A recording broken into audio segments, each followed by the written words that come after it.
Hi ಅಮ್ಮ. Hi. So sambar ಪೌಡರ್ಗೆಲ್ಲ ರೆಡಿನಾ? Ready. Ingredients ಹೇಳ್ತೀಯಾ? ಹೇಳಿ. ಓಕೆ.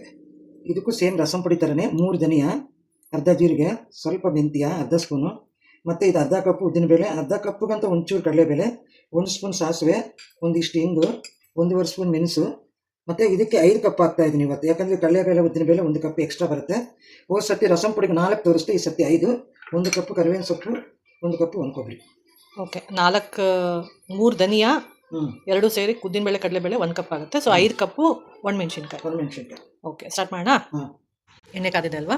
ಚೂರಿ ಹಾಕಿರೋದು ಅರ್ಧ ಸ್ಪೂನ್. ಓಕೆ. ಕಡಲೆಬೇಳೆ, ಉದ್ದಿನಬೇಳೆ,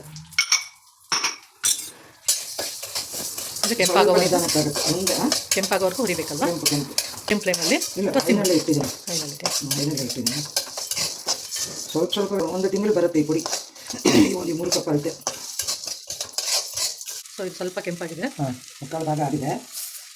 ವಾಸನೆ ಬರ್ತಾ ಇದೆ. ಗೊತ್ತಾಗುತ್ತೆ ವಾಸನೆ.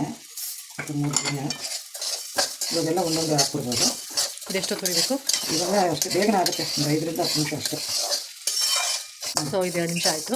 ಇವಾಗ ಜೀರಿಗೆ, ಮೆಂತ್ಯ, ಮೆಣಸು, ಸಾಸಿವೆ, ಹಿಂಗು, ಕರಿಬೇವಿನ ಸೊಪ್ಪು. ಇದೆಷ್ಟು ಹುರಿಬೇಕು? 5 ನಿಮಿಷ. ಸೊ ಆಗಿದೆ. ಈಗ ಒಣಮೆಣಸಿನ್ಕಾಯಿ 5 ಕಪ್ಪು ಹಾಕ್ತಾಯಿದ್ದೀನಿ. 4 ಬೇಡಿಗೆ ಹಾಕಿದೆ, 1 ಗುಂಟೂರು ಹಾಕಿದ್ದೀನಿ ಈ ಸರ್ತಿ. ಓಕೆ. ಯಾಕಂದ್ರೆ ಕಡಲೆಬೇಳೆ ಉದ್ದಿನಬೇಳೆ ಕೊಬ್ಬರಿ ಇರೋದ್ರಿಂದ ಇನ್ನೊಂದು ಕಪ್ ಎಕ್ಸ್ಟ್ರಾ. ಇನ್ನೊಂದು 5 ನಿಮಿಷ ಮೆಣಸಿನ್ಕಾಯಿ ಹಾಕಿದ್ಮೇಲೆ ಬಿರಿಯಾನಿ. ನೋಡಿ ಸೌಂಡ್ ಬರ್ತಾ ಇದೆ. ಆಗಿರೋದು ಗರಿಗರಿಯಾಗಿ ಮೆಣಸಿನ್ಕಾಯಿ ಆ ಸೌಂಡ್ ಬರೋವರೆಗೂ ಉರಿಬೇಕು. ತಣ್ಣಗಾದ್ಮೇಲೆ ಮಿಕ್ಸಿಗೆ ಹಾಕ್ತೀನಿ. ಲಾಸ್ಟಲ್ಲಿ ಕೊಬ್ಬರಿ ಹಾಕ್ತೀನಿ ಮಿಕ್ಸಿಗೆ. ಇದು ಹುರಿದು ಬಿಡ್ತೀನಿ ಇದನ್ನು.